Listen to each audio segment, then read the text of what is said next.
इस फिल्म की शुरुआत होती है 1952 रोमानिया से, जहां एक एबी में दो नन एक रूम की तरफ बढ़ती हैं। इनके दोनों तरफ क्रॉस लगे होते हैं, जैसे किसी शैतान को रोकने के लिए लगाया जाता है।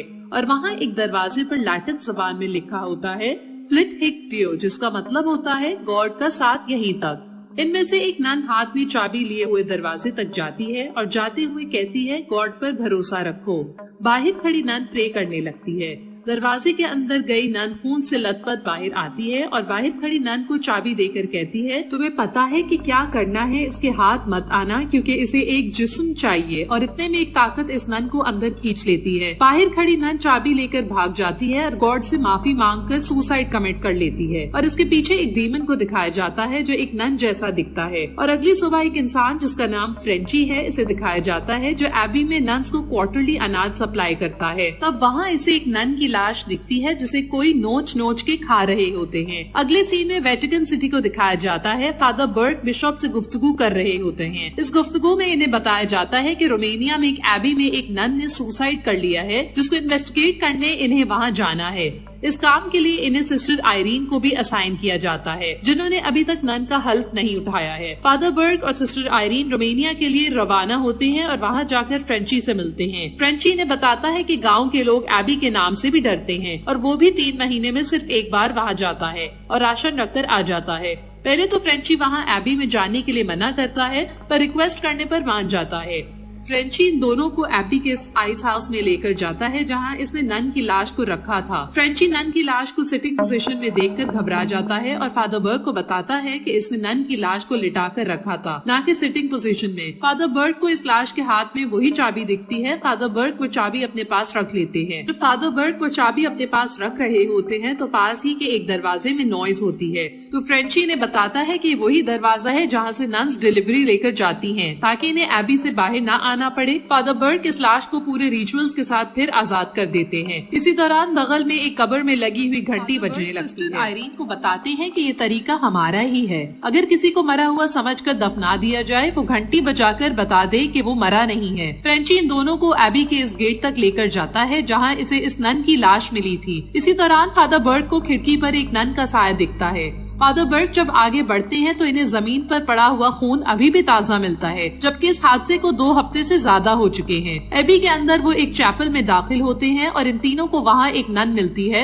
इसका मुंह ढका हुआ है लेकिन आवाज बहुत डरावनी है। ये नन फादर बर्ग को एबी के पास एक जगह पर रुकने के लिए कहती है क्योंकि अब वो शाम का वक्त हो चुका है और इनके प्रेयर्स का टाइम है। दरवाजे बंद हो जाएंगे, वो इन्हें कल सुबह आने के लिए कहती है। फादर बर्ग फ्रेंची को वहाँ से जाने के लिए कहते हैं और उसे बताते हैं कि वो थोड़े दिन बाद वहाँ आए, तब तक वो अपनी इन्वेस्टिगेशन पूरी कर लेंगे। फ्रेंची जब वापस लौट रहा होता है तो उसे एक नन का साया दिखाई देता है। इसी वक्त एक खतरनाक शैतानी नन इस पर अटैक कर देती है, लेकिन वो किसी तरह बच बचाकर वापस चला जाता है। दूसरी तरफ फादर बर्ग और सिस्टर आयरीन रात के खाने पर गुफ्तगू करते हुए दिखाई देते हैं। सिस्टर आयरीन फादर बर्ग को बताती है कि इन्हें बचपन में बहुत ही अजीब ख्वाब दिखाई देते थे, लेकिन हर ख्वाब के आखिर में इन्हें एक ही ख्याल आता था कि मदर मैरी इन्हें रास्ता दिखाएंगी। इस तकलीफ में सिस्टर आयरीन की मदद बिशप हॉर्न ने की थी। शायद यही वजह है कि सिस्टर आयरीन को वेटिकन ने इस इन्वेस्टिगेशन के लिए चुना। इसी बात पर फादर बर्ग भी सिस्टर आयरीन को 20 साल पहले का एक किस्सा बताते हैं जो कि फ्रांस में हुआ था। फादर बर्ग एक डैनियल नामी बच्चे का एग्जॉर्सिज्म कर रहे थे। एग्जॉर्सिज्म के दौरान वो बच्चा जख्मी हो गया था और कुछ दिन बाद इसकी मौत हो गई थी। फादर बर्ग को इसकी मौत का बहुत दुख हुआ और कहीं न कहीं वो इसकी मौत का खुद को जिम्मेदार मानते थे। अगले सीन में रात को ट्रांजिस्टर अपने आप बचने लगता है। इसकी वजह से फादर बर्ग की नींद खुल जाती है। एक साया दिखाई देता है। ये एक बच्चे का साया है जिसका पीछा करते करते वो एबी के बाहर वाले कब्रिस्तान तक पहुंच जाते हैं। फादर बर्ग को पता चलता है कि बच्चा डैनियल है जिसकी लुक शैतानी है। इसी वक्त डैनियल के मुंह से एक सांप निकलता है जो फादर बर्ग पर हमला कर देता है। फादर बर्ग घबराकर एक खाली ताबूत में गिर जाते हैं और जिंदा इसमें दफन हो जाते हैं। फादर बर्ग इस कब्र में लगी हुई घंटी को बजाते हैं। दूसरी तरफ सिस्टर आयरीन की एक हवा के झोंके से नींद खुलती है। सिस्टर आयरीन को हल्की हल्की आवाज सुनाई देती है जो जब सिस्टर आयरीन इस आवाज की तरफ जाती है तो एक डीमन नन का साया इसका पीछा करता है। सिस्टर आयरीन इस चैपल तक पहुंचती है जहां पर प्रेयर की आवाज आ रही होती है। सिस्टर आयरीन को काफी सारी नन्स प्रेयर्स करती हुई दिखाई देती हैं और इन्हें वो साया भी दिखाई देता है जो आहिस्ता आहिस्ता इनके पीछे वाले शीशे में उतर आता है, जो सिस्टर आयरीन पर अटैक करता है और इस तरह ये शीशा टूट जाता है। सिस्टर आयरीन वहाँ से भागकर एबी के बाहर वाले कब्रिस्तान तक पहुँचती है जहाँ इन्हें फादर बर्ट के चिल्लाने और बेल के बजने की आवाज सुनाई देती है। आहिस्ता आहिस्ता सारी कब्रों की घंटियां बजने लगती हैं। सिस्टर आयरीन अपने विजन से पता करती है कि फादर बर्ट किसी कब्र में है। जब सिस्टर आयरीन फादर बर्ट को निकालने के लिए कब्र को खोद रही होती हैं, इसी वक्त कब्र के अंदर फादर पर एक डीमन अटैक कर देता है। इससे पहले कि फादर बर्ट को कोई नुकसान पहुंचता, सिस्टर आयरीन इन्हें कब्र से बाहर निकाल लेती हैं। फादर बर्ट को इस कब्र में कुछ किताबें मिलती हैं जो वो अपने साथ ले जाते हैं। अगली सुबह सिस्टर आयरीन, एबी और फादर बर्ट अंदर जाते हैं। फादर बर्ट मदर सुपीरियर को आवाज देते हैं लेकिन आगे से कोई आवाज नहीं आती, लेकिन अंदर का दरवाजा खुल जाता है। फादर बर्ट सिस्टर आयरीन को वही चाबी देते हैं जो इन्हें लास्ट से मिली थी और सिस्टर आयरीन को अंदर जाने से पहले बताते हैं कि इन्हें इस चाबी के बारे में पता लगाना है। सिस्टर आयरीन जब एबी के अंदर जाती हैं तो इन्हें एक नन दिखाई देती है। वो इनको आवाज देती है लेकिन वो नहीं रुकती। करते हुए वो एक चैपल पहुंचती हैं। वहाँ क्रॉस के आगे एक नन प्रे कर रही होती है। सिस्टर आयरीन इस नन को बार बार आवाज लगाती है लेकिन इससे पहले कि इस नन की प्रे में खलल आए, सिस्टर ओहाना सिस्टर आयरीन को पीछे से रोक लेती है और इन्हें बताती है कि इस चैपल में वो लगातार कई सदियों से प्रे कर रहे हैं और नन्स अपनी अपनी शिफ्ट्स में प्रे करती रहती हैं। सिस्टर ओहाना सिस्टर आयरीन को वहाँ से ले जाती हैं। दूसरी तरफ फ्रेंची गांव के एक बार में ड्रिंक कर रहा होता है। इसी बार से पता चलता है कि इस गांव के एक ल्यूका नाम के आदमी की 12 साल की बेटी ने सुसाइड कर लिया है।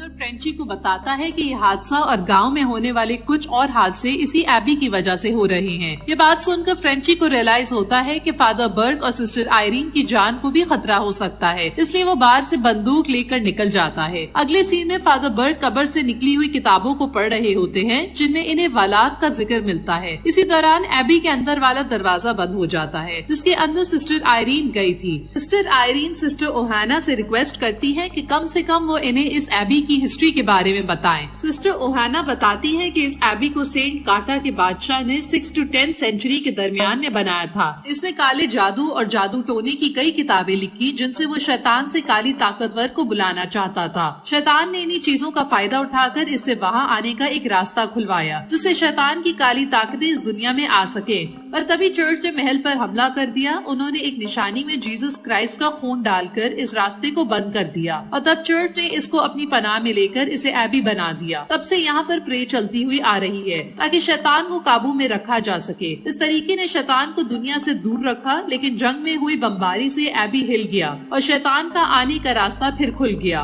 सिस्टर आयरीन सिस्टर ओहाना को बताती है कि कल रात इन्हें एबी में एक नन दिखी जो बिल्कुल भी पाक नजर नहीं आ रही थी। सिस्टर ओहाना सिस्टर आयरीन को बताती है कि उन्होंने भी इस नन को देखा है। वो नन एक नापाक ताकत है। वो नन की शक्ल में इसलिए घूमती है ताकि हमारे दरमियान रह सके। वो हमारी कमजोरियों का फायदा उठाकर हम पर काबू करना चाहती है। ओहाना सिस्टर आयरीन को बताती है कि इन्हें लगता है कि इस नन का रिश्ता इस शैतान के रास्ते से है। इन्हें ये भी लगता है कि इसी वजह से सिस्टर विक्टोरिया ने खुदकुशी की। इतने में ही एक तीसरी नन आकर इन्हें रोक देती है। ये नन सिस्टर ओहाना को बताती है कि इनकी प्रेयर का टाइम हो गया है। सिस्टर आयरीन को यहाँ से जाना होगा, लेकिन सिस्टर ओहाना इन्हें बताती है कि अब सारे दरवाजे बंद हो चुके हैं, इसलिए सिस्टर आयरीन को अब रात यहीं पर गुजारनी होगी। सिस्टर ओहाना सिस्टर आयरीन को एक कमरे में छोड़ देती है और दरवाजे को बाहर से लॉक कर देती है। दूसरी तरफ फादर बर्ग एबी का नक्शा देख रहे होते हैं। नक्शा देखते देखते वो इसी शैतान के रास्ते तक पहुंच जाते हैं। इतने में इन्हें मदर सुपीरियर की आवाज आती है। फादर बर्ग मदर सुपीरियर के पास पहुंचते हैं और इन्हें बताती है कि इस एबी में कुछ बहुत ही गलत चल रहा है और इस चाबी का भी जिक्र करते हैं। मदर सुपीरियर इन्हें बताती है कि अब इसका भी कोई फायदा नहीं, बहुत देर हो चुकी है और सिस्टर आयरीन अब नहीं लौटेंगी। इतना कहने के बाद मदर सुपीरियर चुप हो जाती है। जब फादर बर्ग इन्हें छूने की कोशिश करते हैं तो वो इन पर अटैक कर देती है और फिर गायब हो जाती है। दूसरी तरफ सिस्टर आयरीन को फिर वही मंजर मदर मैरी रास्ता दिखाएंगी वाला विजन दिखता है और इस विजन में इन्हें डीमन नन दिखती हैं। अचानक से सिस्टर आयरीन की नींद खुल जाती है और इन्हें अपने कमरे में एक नन प्रेयर करती हुई दिखाई देती है। जब सिस्टर आयरीन इस नन के पास जाने लगती है तब इन्हें सिस्टर विक्टोरिया के सुसाइड वाला वही सीन फिर से दिखता है। इतने में ही इनके कमरे का दरवाजा खुलता है और वो बाहर चली जाती हैं। चलते चलते वो इसी डोर तक पहुंच जाती हैं जहां फ्लिट फ्लिट हिक डेओ लिखा हुआ था। इतने में वो दरवाजा खुलता है और हमें वही ड्राउनी डीमन नन देखने को मिलती है। डीमन नन सिस्टर आयरीन पर अटैक कर देती है। सिस्टर आयरीन अपने आप को किसी तरह बचाकर भाग जाती हैं और सिस्टर ओहाना इन्हें बचा लेती हैं और बताती हैं कि शैतान अब बहुत ताकतवर हो गया है, सिर्फ प्रे ही हमें बचा सकती है। पहुंचती है, वो देखती है कि एक नन प्रे कर रही है और पास में ही एक लाश पड़ी है। जब सिस्टर आयरीन इस लाश पर से कपड़ा उठाती है तो वो सिस्टर ओहाना की लाश होती है। नेक्स्ट सीन में फादर बर्ग को वो डीमन डैनियल की शक्ल में दिखता है और इन पर अटैक करता है। जब फादर बर्ग इससे बच के निकलते हैं तो ये डीमन हमें एक नन की शक्ल में दिखाई देता है। दूसरी तरफ चैपल में काफी सारी नन्स आती हैं जो बहुत डरी हुई होती हैं। वो सिस्टर आयरीन को कहती है कि वो भी प्रे करे और अपनी नजरें सिर्फ गॉड पर रखे। फिर मदर मैरी की आंखों से खून आने लगता है। शैतान सारी नन्स पर कहर ढाता है और इनकी दुआ में खलल डाल देता है, लेकिन सिस्टर आयरीन अपनी प्रे को कंटिन्यू करती हैं। फादर बर्ग भागकर इस आइस हाउस में पहुंचते हैं जहां इन पर एक शैतानी नन हमला कर देती है। अचानक फ्रेंची पीछे से आकर इनकी जान को बचा लेता है। प्रे करती हुई सिस्टर आयरीन पर वो शैतान अटैक कर देता है और इनकी बॉडी पर एक काले जादू का निशान बना देता है। तभी इन्हें फादर बर्ग और फ्रेंची की आवाज आती है। फादर बर्ग सिस्टर आयरीन और फ्रेंची को बताती है कि वो सब नन्स के साथ मिलकर प्रे कर रही हैं। लेकिन फादर बर्ग और फ्रेंची जब देखते हैं तो वहाँ कोई भी नन मौजूद नहीं होती, सिर्फ एक डेड बॉडी पड़ी होती है। जब सिस्टर आयरीन इस लाश से कपड़ा उठाती है तो वो ये जान जाती है कि अब कोई भी नन जिंदा नहीं बची, कि एबी भी अब पाक नहीं रहा। इतने में ही वो लाश फादर बर्ग पर हमला कर देती है, लेकिन फादर बर्ग इस पर पाक पानी छिड़ककर इसे जला देते हैं। फ्रेंची फादर बर्ग और सिस्टर आयरीन को कहता है कि अब बहुत देर हो चुकी है, इसलिए इन्हें वहाँ से चले जाना चाहिए। लेकिन सिस्टर आयरीन इन्हें बताती है कि वो अब वहाँ से ऐसे नहीं जाएंगी, इन्हें पहले इस शैतान का रास्ता बंद करना होगा। सिस्टर आयरीन इन्हें ये भी बताती है कि सिस्टर विक्टोरिया ने खुदकुशी नहीं की थी, वो एक कुर्बानी थी, क्योंकि इस डीमन को एक जिस्म चाहिए इस दुनिया में आने के लिए। सिस्टर आयरीन ये भी बताती है कि इन्हें शैतान के रास्ते को बंद करने के लिए इस निशानी को ढूंढना होगा जिसमें जीसस क्राइस्ट का खून है। फादर बर्ग के पूछने पर वो निशानी इन्हें कहाँ मिलेगी? सिस्टर आयरीन इन्हें बताती है कि मदर सुपीरियर की लाश इन्हें एक तय खाने में मिली थी और इन्हें इस तय खाने तक जाने का रास्ता मालूम है। लेकिन सिस्टर आयरीन फादर बर्ग को कहती है कि इन्हें पहले हल्फ उठाना होगा, कि इन्हें पता चल चुका है कि इन्हें देखने वाले विजन्स गॉड का ही करिश्मा है, गॉड के नाम करना चाहेंगी। इस बात पर फादर बर्ग अग्री हो जाते हैं और सिस्टर आयरीन नन का हल्फ उठा लेती हैं। इसके बाद वो तीनों तहखाने की तरफ निकल पड़ते हैं। वो तीनों तहखाने में इस जगह पर जाकर रुकते हैं जहाँ पर मदर मैरी की मूर्ति होती है। मदर मैरी की वो मूर्ति एक पर्टिकुलर डायरेक्शन में पॉइंट कर रही होती है। फादर बर्ग के देखकर सिस्टर आयरीन को बताते हैं कि इनका वही विजन है कि मदर मैरी रास्ता दिखाएंगी। इसी डायरेक्शन में एक दरवाजा दिखता है जिसे सिस्टर आयरीन इसी चाबी से खोलती हैं। दरवाजा खुलने पर इन्हें वही निशानी मिलती है जिसमें जीसस क्राइस्ट का खून है। फादर बर्ग इस निशानी को सिस्टर आयरीन को सौंप देते हैं और वो तीनों इसी रास्ते तक पहुँचते हैं जहाँ पर फ्लिट हिक डेओ लिखा होता है। तीनों इस दरवाजे के अंदर जाते हैं और इस रास्ते को जिससे शैतान अंदर आया था इसे ढूंढने वो अलग अलग डायरेक्शंस में चले जाते हैं। जिस डायरेक्शन में सिस्टर आयरीन जाती है वहाँ एक शैतानी नन इस पर हमला कर देती है। जब सिस्टर आयरीन वहाँ से बच के भागती हैं तो इन्हें एक दरवाजा दिखता है। सिस्टर आयरीन इस दरवाजे के अंदर चली जाती हैं और वहाँ इन्हें वही निशान दिखता है